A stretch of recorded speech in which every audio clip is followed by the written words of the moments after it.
আসসালামু আলাইকুম বন্ধুরা, সবাই কেমন আছেন? আশা করি সবাই ভালো আছেন। তো আজকে কথা বলবো ককাটেল পাখি নিয়ে। আসলে ককাটেল পাখি যারা নতুন পালন করে থাকি আমরা হয়তো অনেকেই জানি না যে ককাটেল পাখি কত মাস বয়সে ডিম বাচ্চা দেয় বা কেন তারা ডিম বাচ্চা এখনও দেয় না, এর কারণ বা লক্ষণীয় যে বিষয়গুলো এগুলো আসলে আমরা যারা নতুন পালন করে থাকি আমরা জানি না। আসলে আমিও জানি না যে আসলে ককাটেল পাখি কত মাস বয়সে ডিম দেয় বা কীভাবে কী করতে হয়।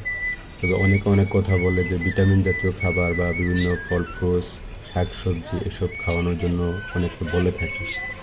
তো আমি প্রতিনিয়ত চেষ্টা করে যাচ্ছি যে ভালো কিছু শাকসবজি বা ফল ফ্রুটস বা দানাদার খাদ্য, ভালো ভালো খাবার, স্পেশাল খাবারগুলো এই ককাটেল পাখিকে দেওয়ার জন্য বা দিয়ে থাকি, কিন্তু এখন পর্যন্ত ভালো কোনো রেজাল্ট আসে নাই।